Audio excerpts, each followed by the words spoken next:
സംസ്ഥാന മന്ത്രിസഭ 4ാം വാർഷികത്തിന്റെ ഭാഗമായ എന്റെ കേരളം പ്രദർശന വിപണനമേളയ്ക്ക് കൊല്ലത്തും പ്രൗഢോജ്വല തുടക്കം. പൊതുജനാഭിപ്രായം സ്വരൂപിക്കുന്നതിലൂടെ ലഭിക്കുന്ന നിർദ്ദേശങ്ങളുടെ അടിസ്ഥാനത്തിൽ ഭരണപരമായ കാര്യങ്ങൾ തീരുമാനിക്കുന്ന സർക്കാരാണ് കേരളം ഭരിക്കുന്നതെന്ന് ധനകാര്യമന്ത്രി കെ.എൻ. ബാലഗോപാൽ പ്രദർശനമേള ഉദ്ഘാടനം ചെയ്തുകൊണ്ടാണ് മന്ത്രി വാക്കുകൾ പറഞ്ഞത്.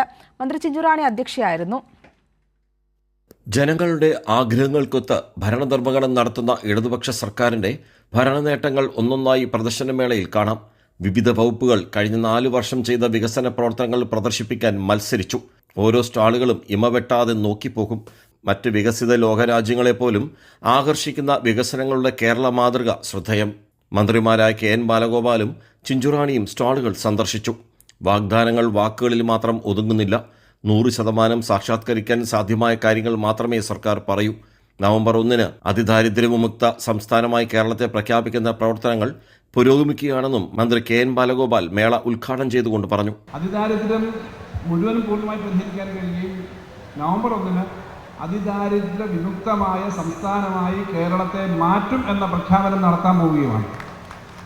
അപ്പോൾ ഇനി എത്ര റിവ്യൂ ഇനി 100-300 പേർക്ക് പാർഷ്യലായി ചില പ്രശ്നങ്ങൾ കൂടി പരിഹരിക്കാനുണ്ട് ജില്ലയിൽ.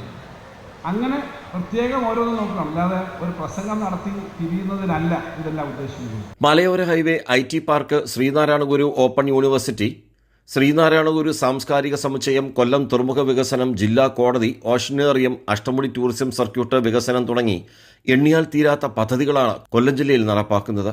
മന്ത്രി ചിഞ്ചുറാണി ചടങ്ങിൽ അധ്യക്ഷയായിരുന്നു. M. നൌഷാദ് MLA, കൊല്ലം മേയർ ഹണി ബെഞ്ചമിൻ, കൊല്ലം ജില്ലാ കളക്ടർ N. ദേവിദാസ് തുടങ്ങിയവർ പങ്കെടുത്തു. രാവിലെ 10 മണി മുതൽ രാത്രി 10 മണി വരെ കൊല്ലം ആശ്രമം മൈതാനത്താണ് സൗജന്യ പ്രദർശനമേള. രാജ്കുമാർ, കൈരളി ന്യൂസ്, കൊല്ലം.